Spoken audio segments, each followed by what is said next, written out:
Are you listening? Damn.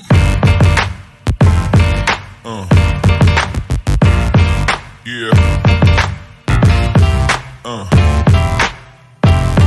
Yeah. Yeah.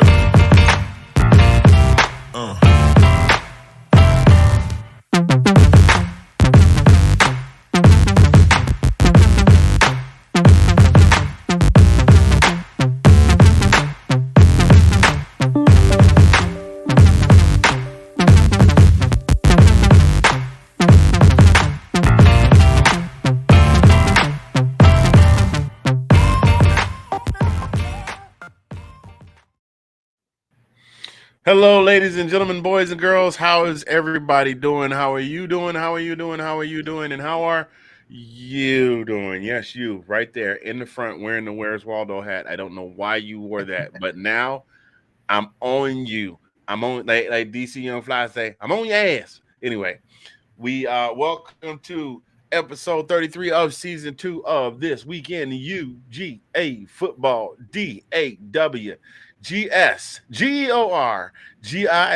Go Dogs, sick 'em. Woo woo woo woo. I am your boy from all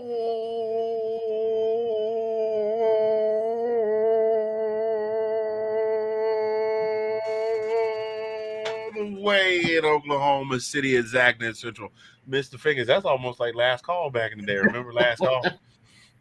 Yeah, that's another. I was impressive with your breath there. That's another story for another time. I used to do, for those of you old enough to remember, God, I feel so old when I talk about those of you old enough to remember. As soon as I say that, I'm getting ready to say something that dates myself. But the Arsenio Hall show, the announcer would say, now it's time for Arsenio, and hold that like for seconds and seconds and seconds. So I would do last call the same way. Last call, foul call. I remember. Anyway, Collin remembers. You guys may not remember, but Collin remembers. Anyway, we appreciate you guys for tuning in. I am Mr. Fingaz coming to you all the way from Zagnif Central. And that fella over there, you know him, you love him, and there is no one above him. He is the brother from another, the sexy mother hubby, the ace of base, in the place, in your face. It is my favorite product again because I love the halftime. I've just been placed in charge of garbage. And there happens to be some in here because I ate Jimmy John's during the earlier show. Do you have any that requires disposal? Collin P from the DMV in the SEC talking Georgia versus Florida on a Tuesday with me on your TV, your computer that probably has a screen as big as a TV. PC. On your PC, yes. There you go. There you go. Hey, my man, there we Remix. go. That's the virtual high five through the screen right there. There it is. Bam, there it is. What's happening, man? What's happening? Dude, this is the first time I've actually done double duty with you. We did that round table just before this, and first time I've got not newfound respect, but got respect for you, bro. But yeah, it's first time pulling the double duty here. But dude, how are you? I mean, I'm doing pretty good at that last round there. I'm actually really anxious, and I don't know if you call it anxious, excited. I don't know. It's always a tough weekend when you know who comes into town or we go into their town, however you want to look at it, Right. Well, hey, look, what I'm gonna do, I'm gonna send the link to the show to our SEC Super Conference group and see if any of you guys want to join. Hey, look, SEC Super Conference group, if you guys want to join, I'm throwing the link to the show your way right now as soon as I can find where I'm broadcasting the show, because we should be live right now. I do not see us live at all. There we are. We're live right now. Okay, we're live there. And we should be live a couple other places. We should be streaming on Facebook, YouTube, and Twitter. Collin, talk to the people for a minute while I get I find this link and send it. I got one question for Nathan there. What's tamed? Is it tamed or tammed? Either way, I agree with you. I agree with you. You saw that too? Hey, we're from Georgia, man. I don't know. That's kind of messed up that I can actually pick that out. But yeah, we did, man. I had, Falcons fans, man. We hope for the best and prepare for the evidential letdown, I guess you would say. with them. But it's good to be a dog fan. But yeah, dude, I don't know. I'm kind of excited for this weekend. I mean, this is gonna be a good game for us, bro. I mean, it's in Jacksonville. It's been was it 3:30? I believe it actually was. The time frame was okay. It was actually pinned down at 3:30 in Jacksonville at the Alltel. It's not Alltel anymore. Man, I got to brush up. Anyways, in the Jacksonville Jaguars Stadium. So, but so yeah. Yeah, man. You think Look, man. I am excited. This is the one. Like I said, we talked about this when we did the promo. This is the one for those of you that are like, why does Georgia hate Florida so much? They're not our oldest rivals, but they're probably our most storied rivals. Well, Just they're the ones that got our number for the most. I think they still hold the record. I mean, not the record, but the win loss. They still got us right.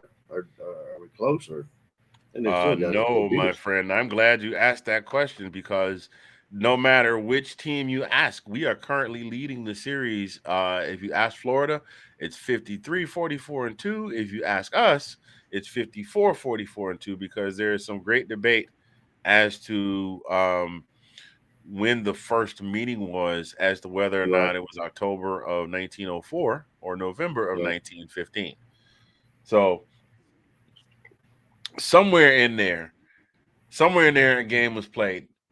And we have so far played 53 and 44 is 97, 99, either 99 or 100 games. Largest margin of victory. We own that record at 75-0. That was all the way back in 1942. The longest win streak was during, yeah, like back when we were winning national championships. That's when Flatfoot Frankie Sinkwich was still playing ball The there. leather How helmets. about that one for a little bit of Georgia trivia for you there, There you folks? go. If you don't know There you go. Flatfoot Frankie Sinkwich, then you are not a true Georgia fan. Okay, just saying. Um, the longest win streak we each hold 7. The most recent one was Florida from 90 to 96. Of course, Georgia was 1941 to 1948. Current win streak, we have a 1 win streak because we lost to Florida, I think, during COVID. If I'm not mistaken, we lost during the Did we? COVID season. We had to have. Yeah.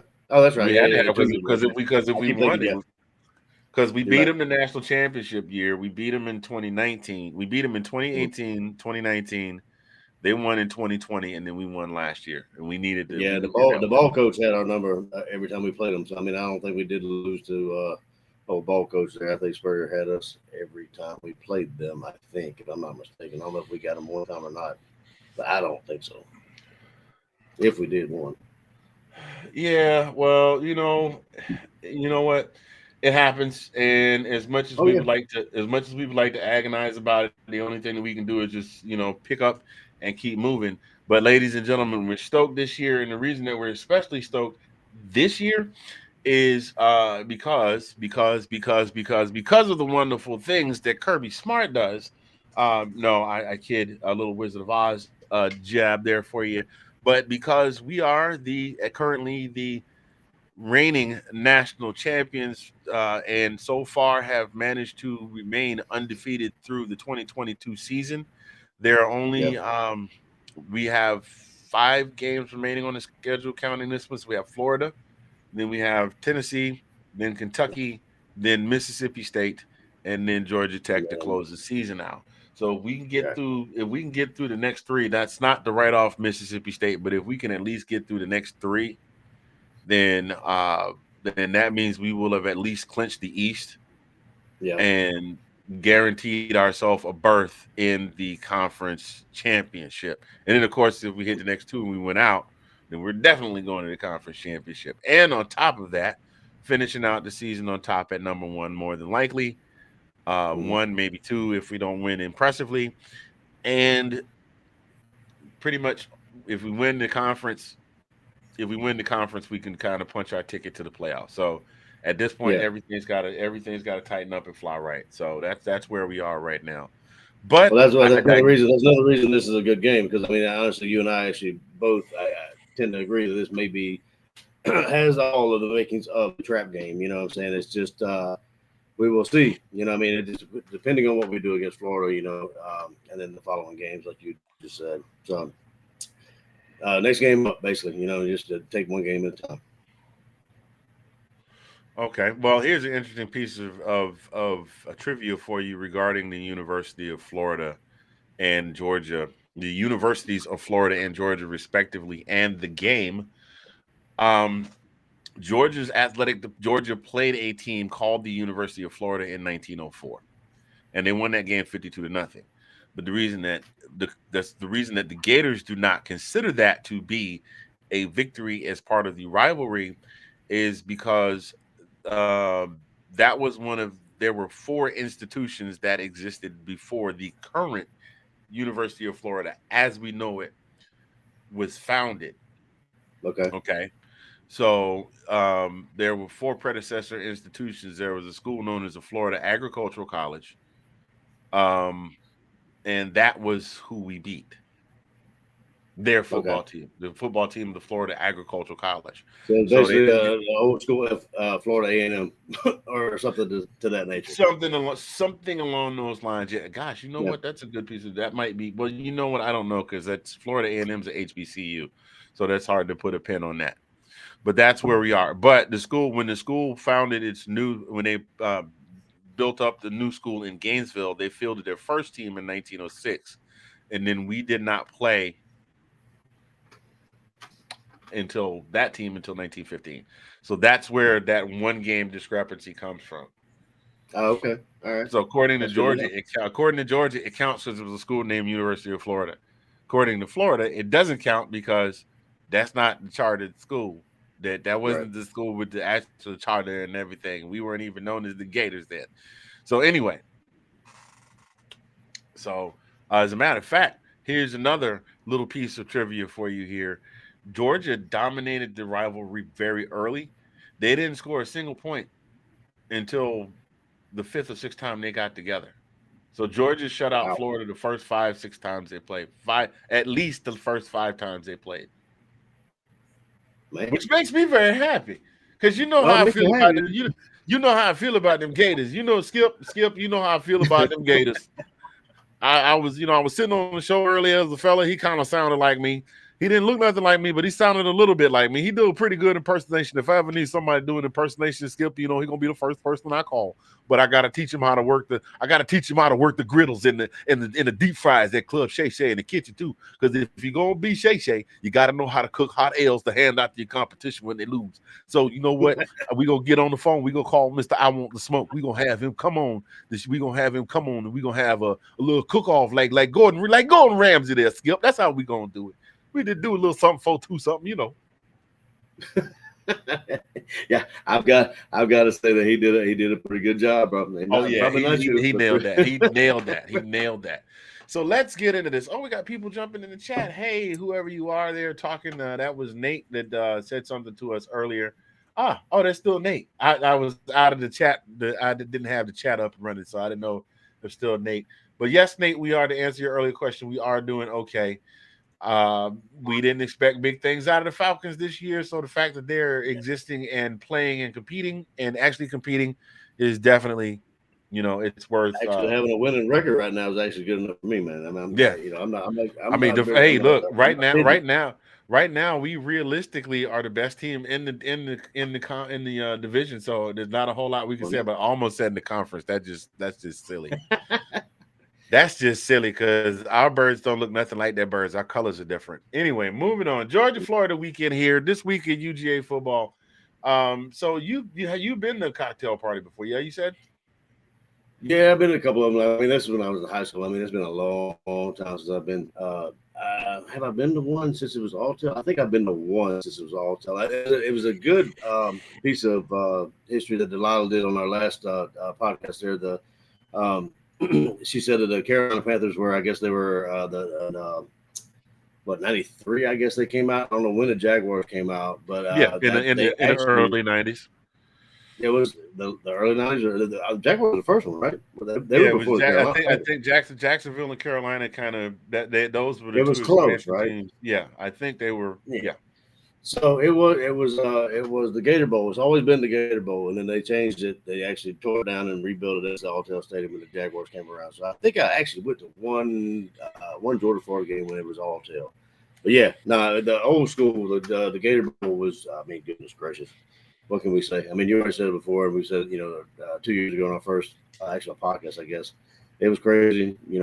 Bunch of crazy people drunk, losing their mind, that kind of stuff. Like I said, since those years, it's been kind of calmed down a little bit, tamed a little bit, but it's always a big rivalry. And I tell you what, man, if you go there and you go into the stadium, it is exactly, if not perfectly, 50-50. Like there are Gators on one side and there are dogs on the other. It's red and orange. Like I mean, it's just walking there. It's a sight to be seen. So everybody's there, and there's half and half, and it's the atmosphere is electric, like any other rivalry game. I mean, I can't put it against any other rivalry game, but this one is just it's amazing. With the fandom and the crowd and stuff. Like I said, it's calmed down a little bit. I mean, there's still drunkards out there, but I mean, they ain't nearly as much as bad as it was back in the day. But it's a good time. It's a good time. Yeah, and there's been a lot of back and forth in the rivalry over time.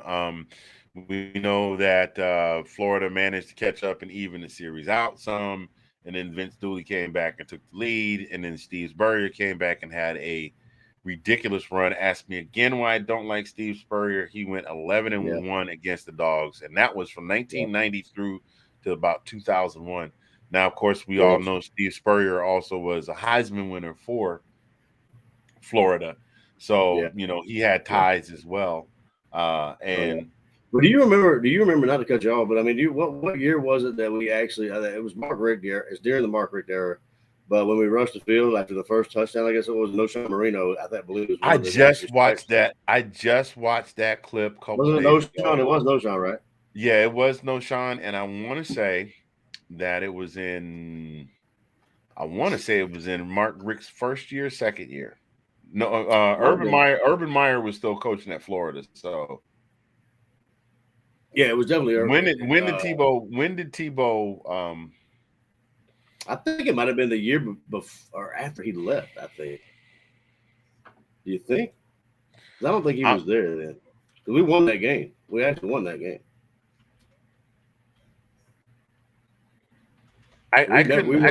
We're 0 2007. Yeah, that was in 2007. Okay. And the whole thing behind that, another piece of history was he didn't want the whole team on the field. He just wanted he just wanted the offense. Yeah. He didn't mean it like that. He just wanted the offense to go out and do a little dance, and the whole team rushed the field. And of course, but the greatest video is the defensive lineman. He's just dancing in front of the camera. You know what I'm saying? It was a man. And flags or laundry was just going all. I mean, like there was laundry. I tell you what. We kind of paid for that though, didn't we? Because boy, they put a whipping on us for a goodly amount of years after that. So just to go through a few things, just to go through a few things historically with the game. It's going to be, the atmosphere is going to be electric. It's going to be noisy. It's going to be loud. This is not going to be one of those games where one team starts winning and the stadium gets really quiet. It doesn't matter what side's winning. That stadium is going to be blowing up. Of course, the alcohol is going to be flowing freely, so there may be a few people get a few free pairs of silver bracelets on the way out the door, or before the game is over. Be like, hey, look, you won a grand prize, and we like you so much, we want to give it to you right now. But you got to come with me to go get it. So, but yeah, it's always and I having been a just about lifelong dog fan, have never been to a game. I think we're going to try and work on that. We said last year we were going to go this year. Until I brought out the statistic there, you were all about it. Until I brought out the statistic, and then you were all as long as you don't tell me we got to hide behind a running car, any chainsaws, then we're good. So, we're gonna start making plans this year for next year. We got to make that happen. Because that's one of the things that's on my bucket list is go to a Georgia-Florida game. So that and a Falcons game and a Braves game. I've already been to see the Spurs play. Okay. That's my Yeah, I basketball haven't been to squad. So. Mercedes. I haven't been to Truist Stadium. I'd love to go to those two new stadiums down there. Yeah. Been to Alltel. I'm not even sure what's called anymore, but yeah, I've been to that one. But I haven't been to Yep. Truist or Mercedes. I'd love to go to this. But Yep. So yeah, we definitely need to start planning that for real. Yep, I'm 100%. So here's what we're gonna do real quick. We're gonna take a real quick break. We're gonna show our guy, the birthday boy, Sid Swinton, some love. His company, Squid Ribs Cards. He does pulls multiple times weekly on TikTok. That is his handle, Squid Ribs Cards. You see it right down there in the crawl. It's running across the lower third. Y'all check this out, and we will be right back.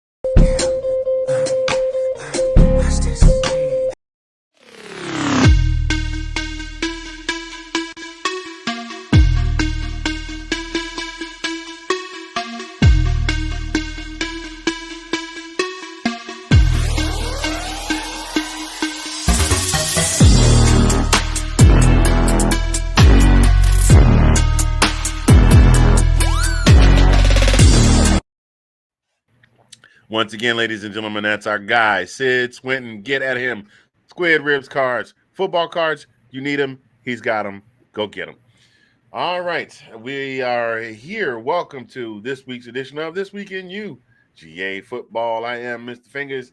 That is Collin P from the DMV and the SEC talking Georgia football with me on your PC. And we are very happy to see you here. Yeah, see, now you done added a line to it. This is gonna really turn out to be a bar. We're gonna have to put this in music and put it on Spotify. So we're gonna do a really brief show tonight, ladies. It's gonna be briefer than we planned because we had a lot of time. We allotted out time to have a guest on. Our guest, unfortunately, was not able to make it because they had to work this evening. So we're just going to run over a few things to the game, some keys to the game. Maybe either I or Collin and I both can get this guy back on later on this week if he's not working. So to our guests, we thank you for at least trying to volunteer your time. But I guess, we maybe if we can't do it, no big deal. The game is still going on this Saturday. Yeah. So let's start with Florida. Let's just say Florida wins if. Now, of course, I don't like to think about Florida winning, but what do they need to do? What would be some keys to the game that they would definitely need to do in order to win this game?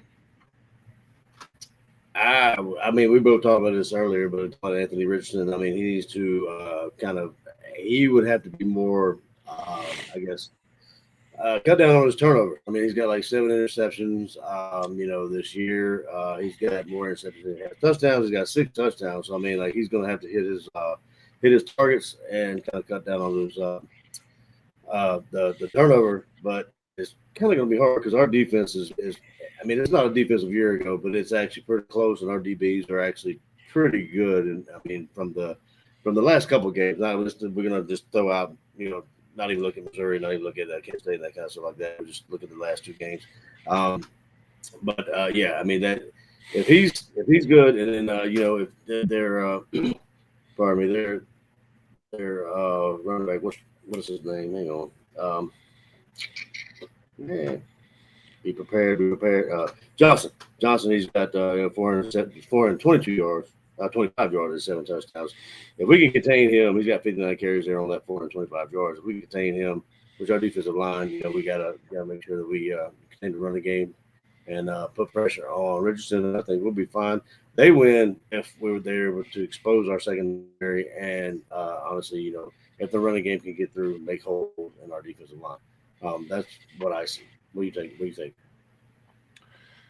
Yeah, I agree with you 100%. Listen, Anthony Richardson, it's not that Anthony Richardson is not athletic. The kid is exceptionally athletically gifted, but he's a kid that's out on the field playing street ball with a group of guys that they've got defensive schemes. Like they're teams that have figured out, if you take him out of the game and make him run, and he's not beating us with his arm, because it's not like he can't chuck the ball. He's got 1,307.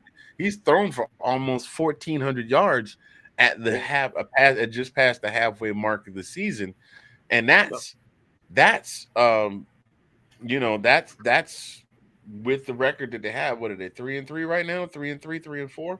Yeah, 4-3. 4-3. They're 4-3. Okay, so thank you. See how we're close. They're 4-3 right now, and he's thrown for 1,367 yards. Now, Mm-hmm. I'm no rocket scientist, and I am not the greatest of football analysts, but I do know one thing. If you have thrown more interceptions than you have thrown touchdowns, then you don't get to win a lot. And if you Right. do, you're exceptionally lucky and you backdoor your way into the Super Bowl on a wild card by beating the Falcons, and then you beat the undefeated New England Patriots while Falcons fans are Yeah. sitting around cussing you out. I'm looking Right. at you, Eli Manning. Anyway, Yeah. I And, said it. and and to your point, I I mean, said it. I look at said it with my the whole chest. Come for me if you want to. My shirt say unconquerable. Now, say it was just can I get a peel his muffin cap back blue? I black don't blue. know what that means. It is a drink. I don't know. Hey, but hey, this is it though. I mean, like you're just talking about Anthony Richardson. I mean, like, their leading receiver is shorter. He has 18 receptions for 405 yards and only 2 scores. That is their leading receiver. So I mean, is that's a testament to the quarterback play, right? I mean, like it's. I mean, I'm not saying he doesn't need any other receivers, but I mean, if that's their leading receiver with 400 yards, I mean, Uh, and he's got what? I mean, I don't know. yeah, I mean, we've seen it. You've seen it. I've seen it. We've been watching it all season. Anthony Richardson is an exceptionally physically gifted football player. Anthony But all Richardson that, is not a very good quarterback. Like I could see him just going. I could see him going. Oh, say, he's a sophomore, so he's got one more season. I could see him going. If he maybe turns it around and pulls his QBR up by 10 or 15 points, I could see him being bottom end third round draft pick, maybe a fourth round draft pick. He'll be a clipboard holder, but at least he'll be in the league. I mean, yeah. unless lightning strikes in a bottle and he has a turnaround hell of a season next year. So that part we got. For that part, I think they definitely need to work on. Another thing Well, I think they all need. that being said, though, all that being said, it's just, I mean, is that and on SEC Network? There it is. Rather, sorry, I got it's the rush the field offense. But anyway, no, all that being said is that you think that Anthony Richardson's play is indicative of his offensive line? Do you think he actually has heard these passes? I mean, I haven't really paid a whole lot of attention, but I mean, that could probably, I mean, obviously that would play a part. Him with his 7 interceptions. I mean, he's hurried. I mean, is he making just bad decisions? I mean, I don't know. You're saying he's making bad decisions. I think so. I think so. He's been doing a lot of running. Is he Bo Nix? Maybe I mean, is he not Bo Nix? maybe not as bad as Justin Fields. Well, listen, here's the thing. Here's the key. I'm going to say no, and I tell you why. And thank you for bringing up Bo Nix. Bo Nix is having a season right now that they are considering. The talk is starting to rustle about for Bo Nix for Heisman. Right. Yep. I'm gonna let everybody sit in a second of silence and let that sentence just soak in. And I'm gonna say it one more time. Right now, there's talk amongst the media for Bo Nix. I mean, mainstream media, not like social media, the social media and Twitter. There's talk about Bo Nix for Heisman and having a good chance to win it. The same Bo Nix that looked like a lost kid running in circles when he was playing at Auburn last year. It's coaching. I mean, athletic, you can be athletically gifted, but there's only so many things that can be. There's only so much of that you can do without proper coaching. And I just don't think he's had a proper coach. I don't think Dan Mullen was a guy. And to be completely honest, I'm going to say just like our buddy Uncle Lou, Sunbelt Billy, is Uncle Lou likes to call him, Sunbelt Billy Napier. Not the guy either. I give him enough credit for them playing at least well enough to be above 500, but that's about it. So after the game against us, after the game against us, I mean they've been like a different team. I mean we've always said that Dan Lanning, as the coach of Oregon, it may take him some time, but I mean I didn't think it was going to take him a long time. Like he's a great coach. I mean everything what you said was true. I mean, proper coaching, proper offensive line, I mean, is what a quarterback needs. Current time to make his checks and reads. I mean, you have to give that quarterback enough time. You know, what a quarterback needs is that time to shine and do what he needs to do. And just, you know, That's a but, very good. you know, That's a very good question from our what do you dear say? friend Nathan Snell. Check him out, one Nathan Snell on YouTube. The Wow. Big Nate Sports Talk. He changed the All name. right. It is no longer the Big Nate Podcast. It is Big Nate Sports Talk. Bring your sports game with Big Nate Sports Talk. It's on all the That is, time, every time. that's a, Anyway, that is a great comparison. That is a great comparison. I would say yes.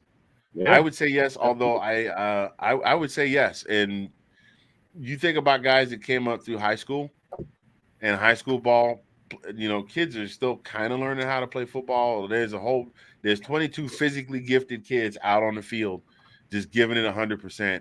And a lot of times the play will break down and the quarterback just has to make a play. In high school, it's a little bit different. In college, Right. when you get in college, that's when they start teaching you, okay, if your play breaks down, if you don't have your go route, go straight to your slot. If you don't have the slot route, go to your swing pass out in the flats. If you don't have Yeah. this, here's Speed your check. crossing route coming up there. And yeah, stuff breaks down in the pocket. The pocket breaks down. Anthony Richardson is gone. So I definitely think that's a coaching thing. Um, Offensive line, yeah. Their offensive line is yeah. So Yeah. most definitely, I definitely would. You know what, Nate? I think you asked me this question before. I think you put it out last week, and I'm going to say I don't know if what I said last week, but I'm going to go ahead and go on record, and I'm going to say yeah. What about you, Colin? Yeah. Oh, no, absolutely. I mean, I haven't heard, or actually, I mean, I probably should have thought about this comparison before, but that is actually one for one for me. I mean, yeah, they're in my mind, it is actually one of the same. I mean, it does remind me of both. I mean, Anthony Richardson reminds me of Lamar Jackson. I mean, a young, you know, Lamar Jackson. I mean, like, but yeah, that's interesting.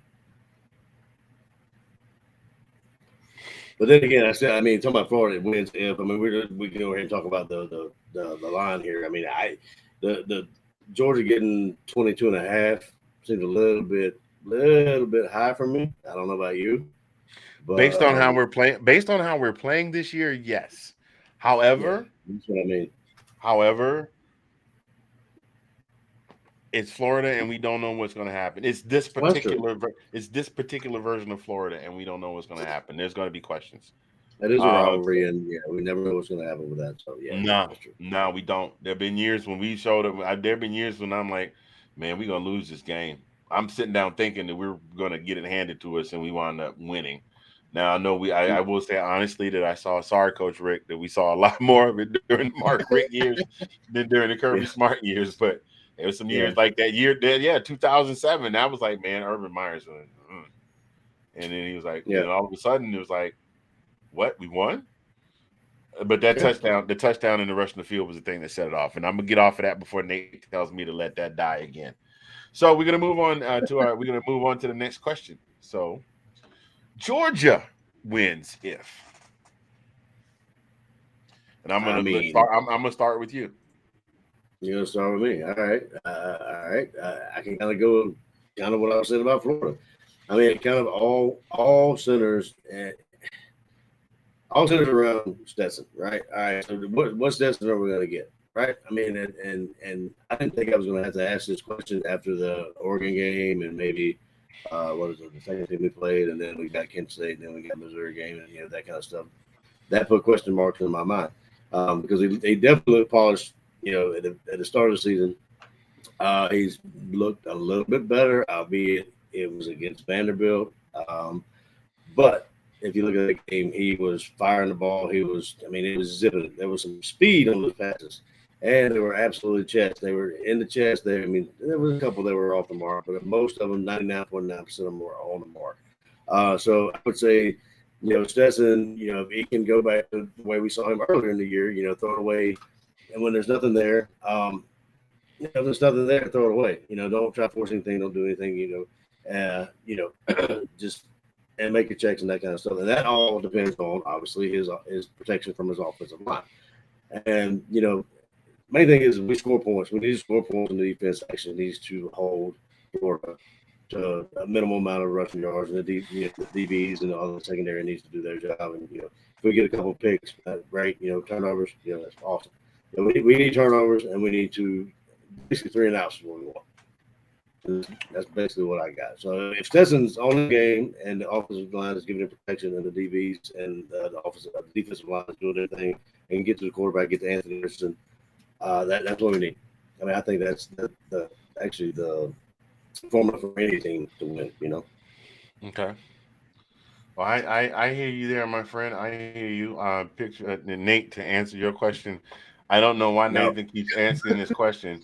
The answer is no. The only thing that No. I can see, the only way that I can see, and I love the guy, mind you. Yeah. I don't even think he has no desire. I don't think he's going to go to the NFL. To be honest with you, I don't think he will. Absolutely love Stetson Bennett III. I don't know a thing about the kid other than all the information that's put out about how he came in and he had to go to JUCO and he came back and how he's been a fan since he was a little boy.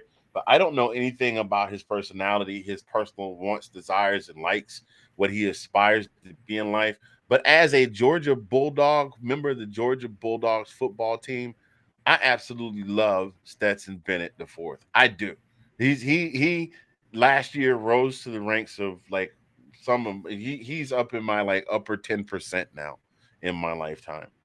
I mean, not and maybe higher, maybe higher than that, because he was a quarterback that won a national championship during my lifetime. Yeah. So and no, I don't think he's a first round pick. He's got too many. I mean,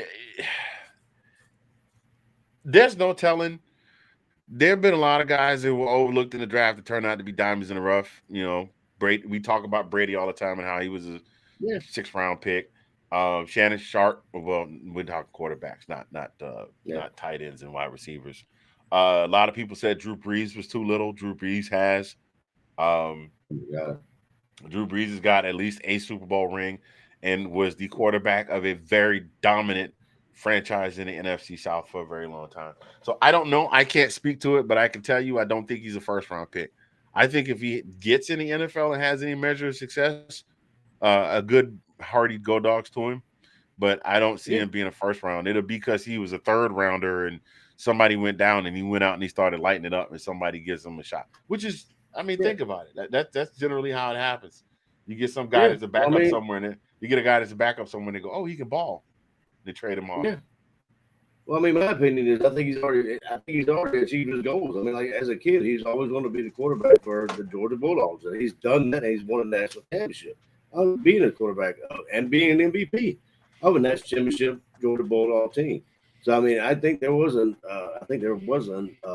interview. I think he actually said that he really. The reason he came back. Honestly, I don't even think he has aspirations to go to the next level. I don't think he needs. I don't think he actually cares to even go to the NFL. I think he's going to do something like be a lawyer or something. He came out to get his degree and that kind of stuff. And if he does, great. More power to him. But I think, in my opinion, looking at him, I think he's achieved pretty much what he wanted to achieve. Yeah, when it's kind of hard. You know what I mean? I don't think he would be able to ever achieve. I won't say he won't be able to achieve the level of success, the level of euphoria, like where he is right now. He's the quarterback of the reigning national champion football team in the country. Yeah, he's got a great story. Not that he did it for the story, but he worked real hard for it. He has a great story. He's got a championship ring. And worst case scenario I can see out of this is a New Year's 6 bowl for these guys. Yeah. So you mean to tell me I got to play on a team as a backup that won a couple of New Year's 6 bowls, a national championship, a national championship runner-up, and a New Year's 6 bowl? I think I'm pretty doggone happy with that, and I got to lead against adversity. Anybody, all the naysayers of everything that I ever did, be it good, wrong, otherwise, or not even, everybody was discounting. And let's go ahead and put a disclaimer right here. I'm not saying he won us the national champion. Not him. I guarantee. No, I'm not saying that. He had a hand in it. He had a hand in, had a part in playing in that game, and he actually made really good plays. Yeah, that's championship. Help us win. I'm not saying he won it for us. Defense was all big part. But I'm just saying that's a story that has. I mean, is a storybook ending. I mean, to be honest with you, if I was him, I'd be like, I'm good, because I mean, and with the NIL stuff, I mean, he's gonna be set for life either way. Now, if you want to go to the NFL and test it, okay. I mean, I'm not gonna fault him for doing that. But if you don't make it, I would send my ass home. wouldn't do it again. Okay. Let me pose this question to you, then we'll move on to our next little segment here. So let's just say he decides to dip his toe in the waters and test it out. Who do you foresee would be willing to take a chance on the mailman as a quarterback, even if it was just for a backup? But you think about it, we've got our second round of aging quarterbacks that will probably wind up hanging them up after this season. I don't know. Brady probably won't come back next season, although he's stubborn, so he's always a wild card. You got Matt Ryan, who's starting to look his age.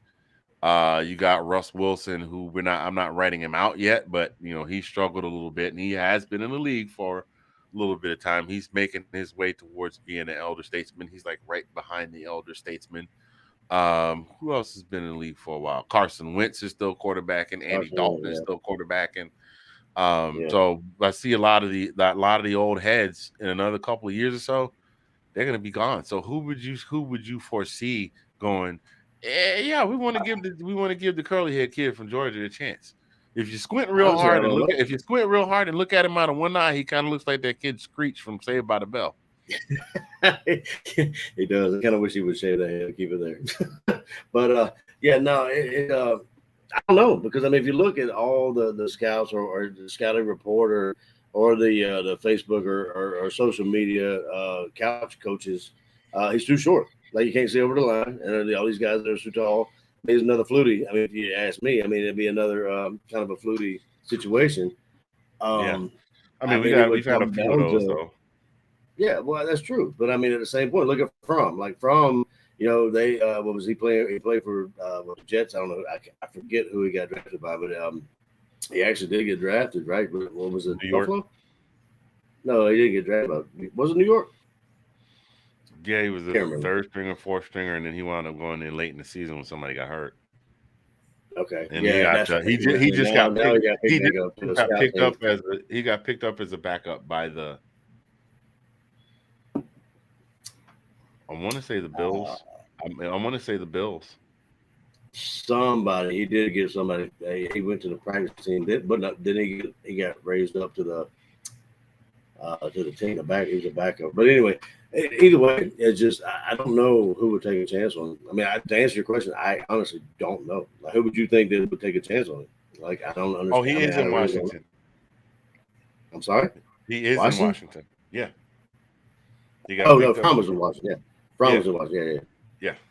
Oh, you talking about I'm sorry. I thought you were talking about Bennett. Who would take a chance on Bennett? Like, I mean, I thought you were still talking about Jake Fromm, my friend. I'm very sorry. No.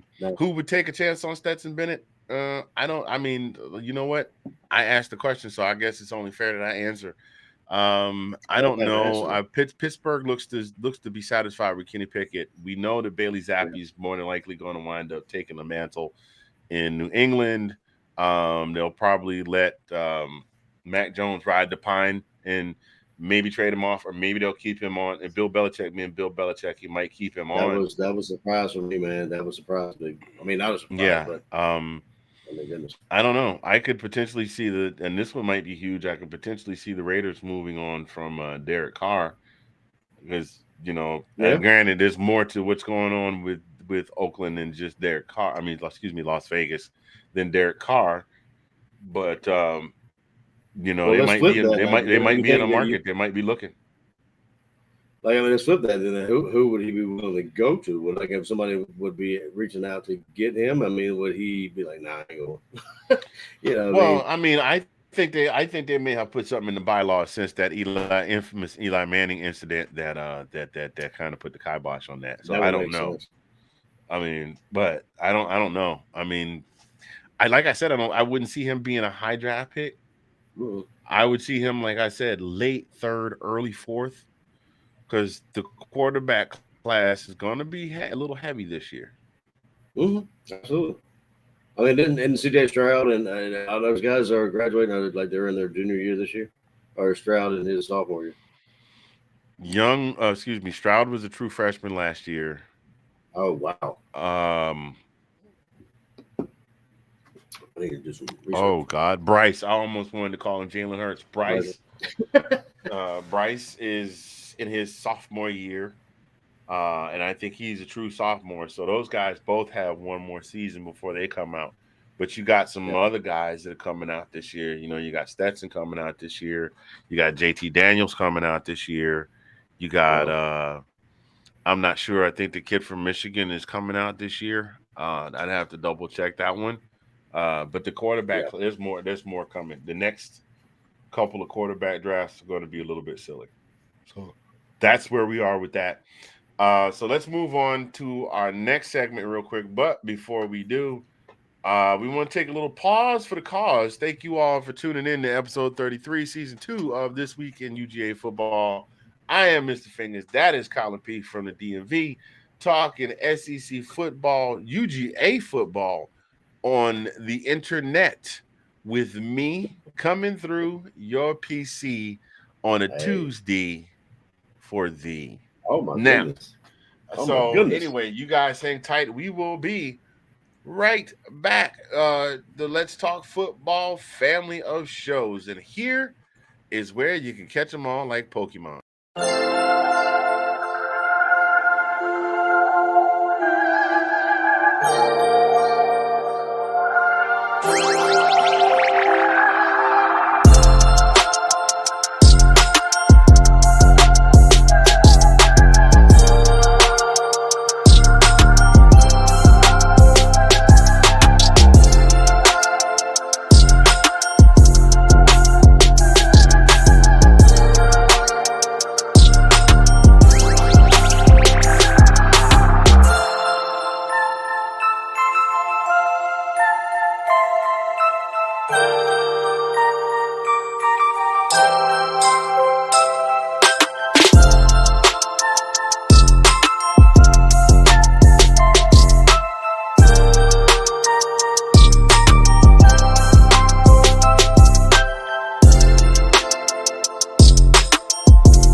That's right, ladies and gentlemen. All the Let's Talk Football podcast that you can handle. We got fantasy football.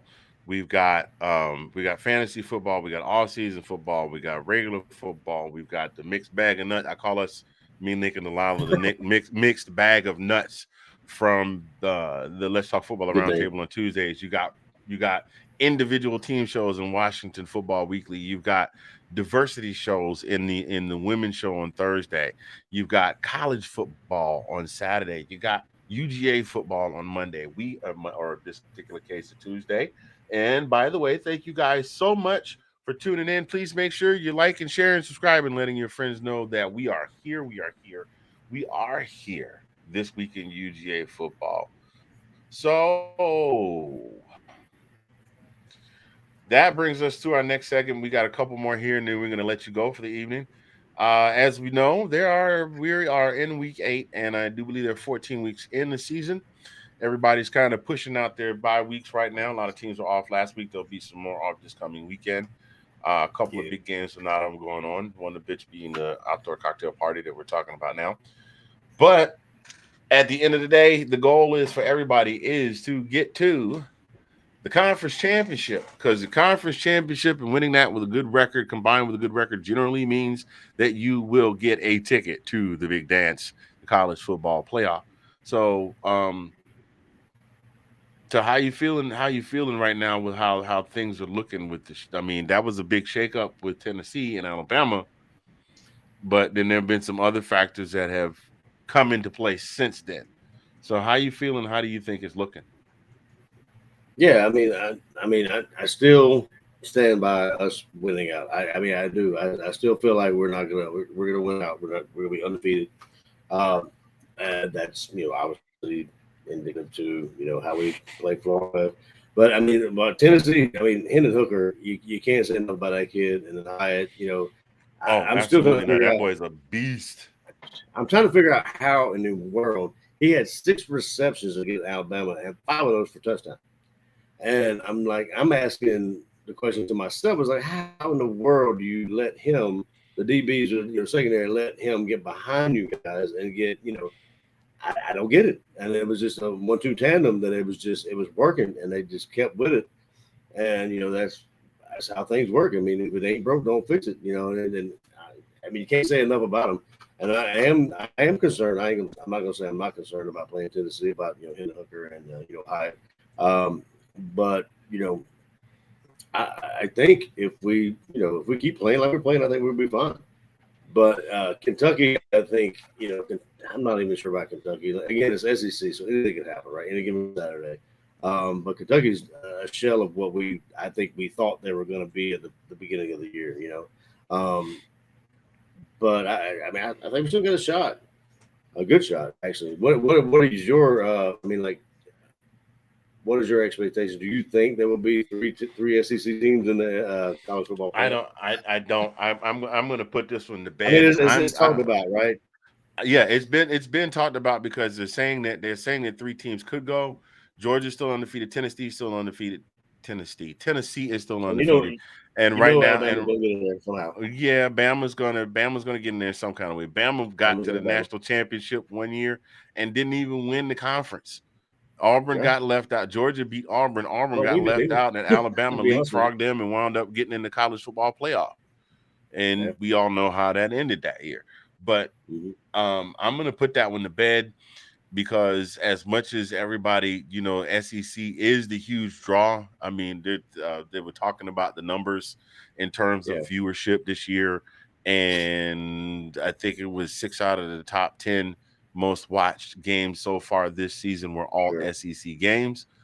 Alabama is always going to be a source of mystique. Alabama will never not have a mystique to it because of the legacy it has in Bear Bryant, I started saying Kirby and Bear Bryant and Nick Saban, and we can't forget Gene Stallings in the middle. It's just he didn't really have a dynasty. He won a championship too.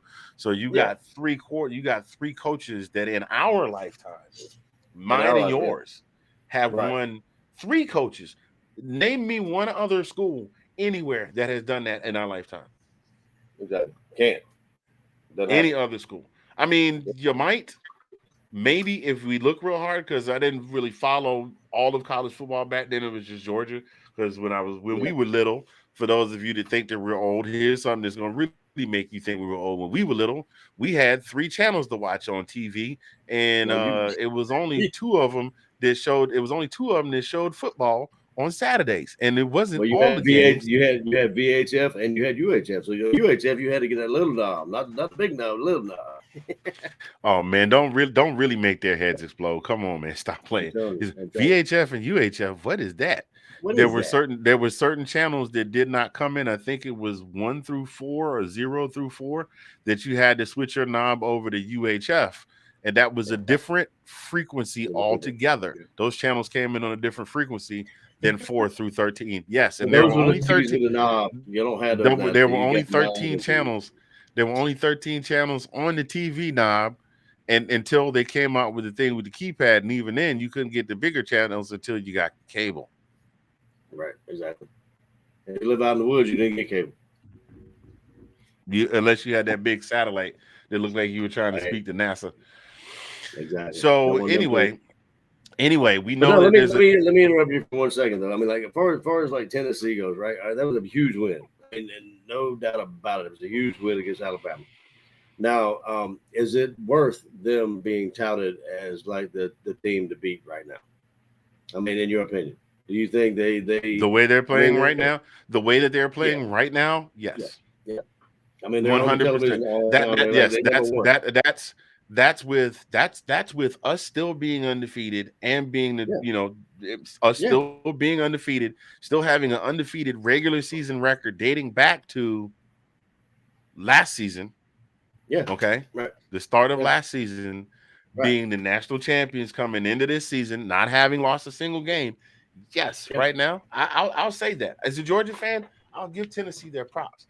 I Now, mean, does it mean they're actually putting them on like above Ohio State. You know, like they're actually putting them number one. I mean, like the coach, on the because TV. let's think about how well. Let's be real for a second. How long has it been since any team other than Georgia, Alabama, Michigan, or Ohio State has done Okay. anything relevant at the top of the pile? I agree. No, I got you. I understand where you're going. I got you. I mean, and to boot, it's been 20 something years, 25 years since Tennessee has been this team. I mean, the Yeah, last time and it we was all the last time it was this team, there was an old big head quarterback from Louisiana playing ball down there. He went in the league, played, retired, and is now in the Hall of Fame. exactly. But I mean, And we all saw it coming. his We all brother saw, came in and played and retired. yeah, we all saw it coming though. We all saw Tennessee slowly but surely getting it up. I mean, they were getting better. You know, year by year. And it's not surprising, that they are where they are now. To me, But and they've been good in the past. I mean, they've been really good. Like that big head you were talking about. Yeah, they've had our number 2. I remember that. Yeah. So to get to where I was going with these scenarios. So we know Alabama's always going to be a source of curiosity. The only way that I could see in this year, the only way I could see it after the hullabaloo in 2017 with the playoffs, somebody's going to have to beat Bama. If Bama loses another game, then they're eliminated. However, I don't see that happening because here's their schedule coming forward. They got LSU in Death Valley. That's the only game that I'm going to give them, give a team an honest shot because Brian Kelly's got the squad humming. They're starting to believe. They really have. They've turned. I think they've turned the corner so far on this season. Now, if they lose to Alabama, if they lose to Alabama, I don't even count it as a ding because people are expecting Nick Saban to beat Brian Kelly as the first-year coach at LSU. But if they manage, if anybody can pull it off that's left on this schedule, it's definitely them. Because after that, they got Ole Miss, and I don't think Ole Miss can do it. Then they play Austin Peay, and then they play Auburn. Auburn's done. Auburn is done. Whatever happened the last couple of weeks broke their spirit. They're done. Yeah. They'll get up enough for the game, but I think they're done.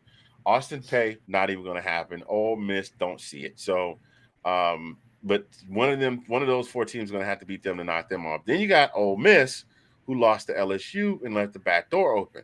Well, Ole Miss has A&M this weekend, which should be a cakewalk. The week after, like I said, they play Alabama. Then they've got Arkansas and Mississippi State. So Ole Miss doesn't have any gimmies. They have to win out to win the West. They've got to win out to – well, actually, no, because LSU still holds the tiebreaker. So that means they need Alabama to win next week. They need Alabama to win this Saturday, and then Ole Miss has to win out to win the West. That's that scenario. And then in the East, it's really simple. If Georgia beats Tennessee, if Georgia beats Florida, if Georgia beats Tennessee, if Georgia beats Florida, and Georgia beats Kentucky, done deal. Not that the Mississippi State game is negotiable, but it's not in the Eastern Division, so it wouldn't count against us winning the East and going to the championship. And a one-loss Georgia coming off a year of a national championship, still winning the conference is still getting into the national championship. But that's what I see championship. Those are my championship, conference championship scenarios. So, ladies and gentlemen, we do appreciate those of you that have been watching. Even if you're watching the replay, feel free to drop a comment in there. Let us know you were there. Really quickly, before we go ahead and get to our final segment of the game, ladies and gentlemen, we're going to give you something here from our not-so-official sponsor, the Zagnif Apparel. You guys stand by. We'll be right back.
Yes, ladies and gentlemen, our sister company, Zagnif Productions, which is under this show, is underneath the banner of the sister company, Zagnif Apparel, Sports Apparel. And we do have apparel not just for the ladies. We've got snapbacks. They look like this. I've got beanies. I got one coming this week. I'm going to be wearing some of the custom gear like this right here. This is custom straight from Zagnif Apparel. Comes with the signature logo on it. We've got podcast gear, we've got mugs, we got all that stuff. So if you want to know where it is, go right over there and hit Colin. If you be so kind as to point there in the other corner, right there, the other one right there where the QR code is. That you scan that, hit that, or you can just go boom and hit the website down at the bottom. Either way, take you right to that website. I've started breaking stuff off into categories: outerwear, ladies casual, men's casual, activewear. Go over there and get yourself a little something, something, courtesy of Zagnif Apparel Design today. Thank you so much. We're running a little behind, well, not behind on time, but the last segment ran a little long, so just real quick. I'm gonna give you a 3 count, and I need you to give me 2 players you think are going to be breakout players in Saturday's game. And 3, 2, 1, go. I say Stetson, Bennett. I say Brock Bowers. Okay. And I'm going to say Dejon Edwards, and I'm going to say mainly Starks. I think those two are going to be the offensive defense. Those are going to be my 2 stars of the game. We'll see come this Saturday. The game kickoff is 2:30 Central, 3:30 Eastern. Is that correct, sir? That is correct. Okay. Well, that brings us to, ladies and gentlemen, our final segment of the game. We've been here today talking UGA versus Florida, world's largest outdoor cocktail party taking place this coming Saturday. A well over 100 years worth of rivalry between 2 teams very near and dear to our hearts, or our lack of empathy, as it were. I don't want to use the H word because we don't want to get canceled, but we don't like them very much, and you can infer what I mean by that. It rhymes with plate, so that's where we're gonna leave that. But that brings us to, ladies and gentlemen, our 2-minute warning.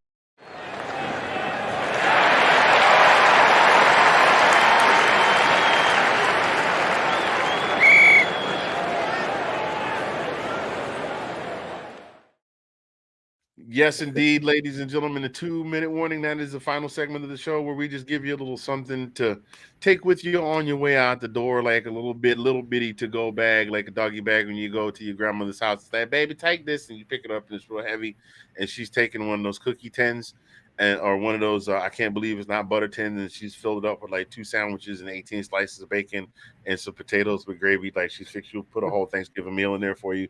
Yeah, just a little something to take with you on your way. Or, if you're from the suburbs, a bag with a Lunchable in it and a Capri Sun. Either way, just a little something for you to take with you on your way out the door from this week's episode. Colin, as always, I'm going to defer to you first, sir. I was waiting for you to say like a paper bag with a lot of grease stains at the bottom of it. I wasn't gonna get it all. Hold it from the bottom because it's gonna fall out. Hold it from the bottom, baby. Hold it from the bottom. It's gonna fall out. See, if you're real smart, a lot of the grandmothers that came along after our grandmother's generation start getting smart. They give it a greasy bag, but then they go in there and get one of the plastic Kroger bags, put it in, baby, so it don't stain your seat. But then when you get home, like, all the grease is seep through and it's in the bottom. See, I wasn't going to say that because that's another 30 minutes of us talking about Southern cooking.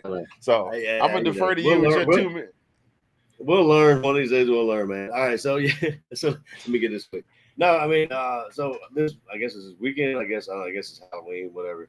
The last round table, Delilah said something about the adults doing the Halloween trick-or-treating, that kind of stuff. And, it's just, it's fun with me. I can say honestly to me to go around with my son Brady, just to walk around and see all the kids having fun, trick or treating door to door, and just be courteous. If you're not trying to do the Halloween thing, turn your lights off. I mean, honestly, turn your lights off. Don't have the kids go there and knock on your door, and then I just say I do it myself. Sometimes I forget that I'm out with him, but I don't turn my light off, and then there's people knocking on my door. Honestly, the best thing to do, get you a big old bucket of candy, just put it on your door if you don't be home. Let the kids grab it. But 100%. It's Halloween. Go ahead. Yeah, and if you're out and about with your kids and you got a ring doorbell, every time your thing buzzes, you just go, "Hey, trick or treat! We're not here, but feel free to take yourself a little Exactly. candy." If you feel like they're gonna dump the whole thing in that bag, just put your little note, say take one, take two, take 1.5, or whatever you want Oh, to take. I please, mean, please, man! Look, these kids on something different. You'll I know. leave notes for take one. And You can somewhere there will be try. You can try though. somewhere there'll be some kid walking around the neighborhood with a ginormous sack of candy with a whole bunch of take ones. And Exactly. a matter of fact, oh Lord, I hope I haven't put that in somebody's mind if it's not already. There's a whole Take bunch of one. kids in the The neighborhood. candy bar. There's a whole bunch of kids that ride around and they look for the That's what I'm houses gonna with the do, take one, and they bro. dump they dump the whole bowl in the bag, and they hit about 2 houses, and then they call it a night. I'm gonna buy a bunch of take ones and I'm gonna put them in a bucket and I'll put them in front of my house. So take one. You Hey, come on. It was funny. You I can got laugh. nothing. I got nothing for that. I got nothing Go for ahead. that. Okay, my 2-minute warning, and then we're going to get out of here, ladies and gentlemen. Most of us, we let me back up. A lot of us like to watch television programs and stuff that we like on the streams and things like that, and a variety of different programs. About 20. It started about 30 some odd years ago with a show called Lifestyles of the Rich and Famous, hosted by a man named Robin Leach, who talked with a British accent. This is Lifestyles of the Rich and Famous, Champagne Wishes and Caviar Dreams, where you got tours of the stars' homes and you got to look into their lifestyle. And then MTV took it and modernized it and turned it into cribs. And then it developed into these shows like The Real Housewives of Orange County, of New Jersey, of Atlanta, of Miami, et cetera, et cetera, et cetera. The Keeping Up with the Kardashians. What's the other one? The Chrisleys, Life with Todd, or whatever it is. So Yeah. we've have a whole generation of people now who that we see have a lot of money and don't necessarily look like they have some sort of a job. Most of us, my point in saying all of that is that's not the case for most of us. Most of us have a job that we have to get up and go to every day. Um, what I wanted to say is if you have someone at your job that kind of makes your day bright, appreciate that person while because sometimes they might like you and like the crew, but they're not liking the pay, or they might not like the supervisor or somebody there they got beef with, or they might move away, or they might retire or whatever. Enjoy and appreciate having that person there that makes your day joyful, person or persons. I sit right next to a guy at work that went through a horrendous car accident. The doctors didn't give him a chance to live at all. And not only did he survive, he is, he's gone through therapy. He can walk again. Now he's still got to walk with it. He's still got, it's Yeah. noticeable. But this guy is a nut. This guy on my worst days keeps me cracking up every single day. And I appreciate the fact that even on our worst days, he'll be like, all he'll say is incoming. And I'll be like, nope, I'm not even looking at that till I go outside for a smoke break because I'm going to get fired. And then I got an old Army veteran that sits on the other side of the file cabinets from me right within the vicinity. He's always got jokes. And honestly, I work with a great group of folks. Our team is phenomenal. We have good days and we have bad days. And sometimes we Sure. want to rip each other's throats out. But I love the folks that I work with, and I've been working with this company for 4 years. So if you got a job, even if you don't like the job, but you love the people you work with, appreciate those folks while you got them, because Lord knows you could be somewhere working where you getting paid real good and you can't stand a soul you work with. And I know a lot of people that sacrifice their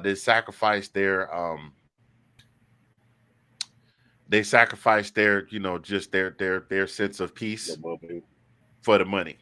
So if you work somewhere, whether you make a bunch of money or whether you make not a bunch of money, appreciate the folks that you have around you if they make your day worth it. And that's all I Hey, got. bro, and honestly, man, they go hand in hand. Like, I mean, honestly, if you like the people you work with, I mean, it makes your job less. If you hate your job, it makes your job much more bearable. If you don't like it, but in my opinion, I mean, in my situation, I mean, I've already said that in a couple last shows. The people I work with, I do like 99% of them, and I do that makes me like my job. I did want to add on one thing. My parents used to tell me champagne wishes, and a water pocketbook is what they used to tell me. That's what they tell me. So you got champagne whiskey in a water pocketbook. That's what they told me. So well, I can tell you. Look, I can tell. Look, you. Look, I am from the South, but I'm not from the country. You from the country, and if I couldn't tell listening to you, I never lie. just talking to your parents, I'm like, oh man, I bet he used to get a whole bunch of sayings growing up. So yeah, that's all we got, ladies and gentlemen, this evening. Best wishes from Oklahoma and from the DMV to our boys. To our boys in the 30306 is what I believe the zip code is, en route this weekend down to Duval. I'm sorry. I started singing. I got to do it right. Duval. I started to make it all operatic, and that's not how we do it because people will be like, yo, what's that you represent, cuz? What's all that, cuz? This ain't Phantom of the Opera, bro. Duval. So the 30306 is headed down to Duval to take on the Gators this weekend for the world's largest outdoor cocktail party, the either 100th or 101st. 101st or 102nd meeting, depending on whose account you believe. We believe the dogs will reign victorious. And now, Supreme. and as reign supreme, ladies and gentlemen, boys and girls. So on behalf of myself, Mr. Fingers, and my man Collin P from the DMV, we're going to close this one out with a benediction in the style of one Mr. Larry Munson. And now let all those, let all of those, oh man, and now let Bulldog Nation rally around the men who wear the red and black with two simple words that exemplify the heart and minds of the entire Bulldog Nation. And all of the dogs people said, go dogs. Yes, sir.